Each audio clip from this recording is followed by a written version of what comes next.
व्यक्ति किसी और वस्तु या भाव से परिचित हो ना हो, भय और भविष्य दोनों ही व्यक्ति के मन में सदैव रहते हैं, जिनका अस्तित्व व्यक्ति के अस्तित्व पे भारी रहता है।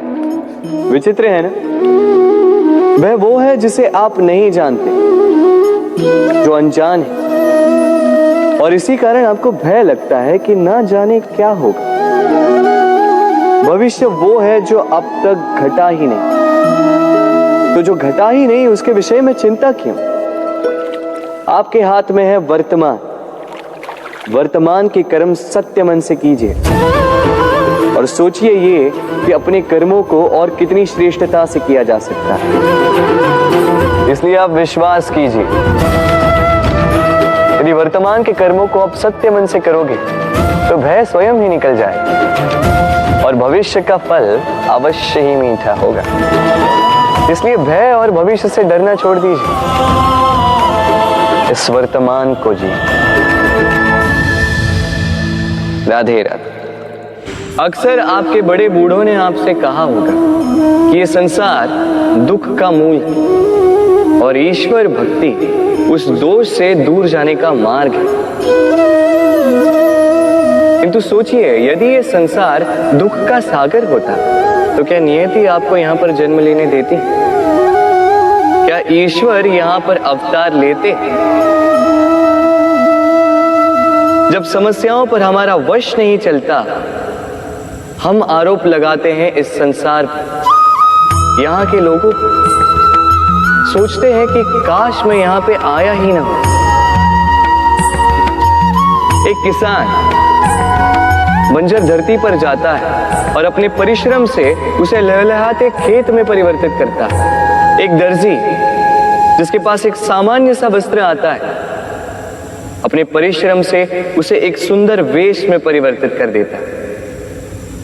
आप भी परिश्रम कीजिए। ये महत्वपूर्ण नहीं है कि आप किस संसार में आए, ये महत्वपूर्ण नहीं है कि आप यहाँ कैसे आए।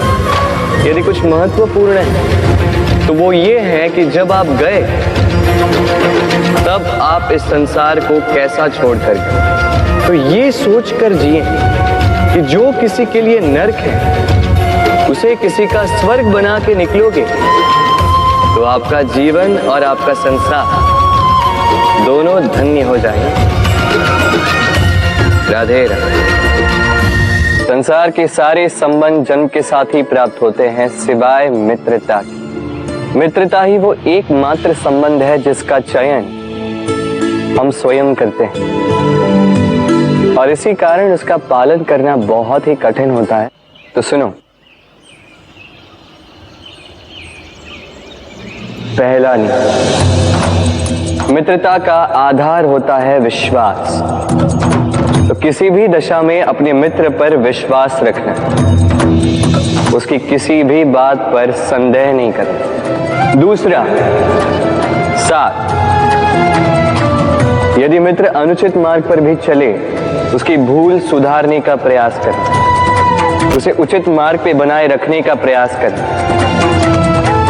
मित्रता में किसी भी कारण मित्र से विमुख नहीं होते रहा। तीसरा, मित्र जब भी पुकारे, जब भी उसे आवश्यकता, दिन हो या रात, फिर आंधी आए या तूफान, आना होगा। अपने मित्र के लिए उपस्थित रहना होगा।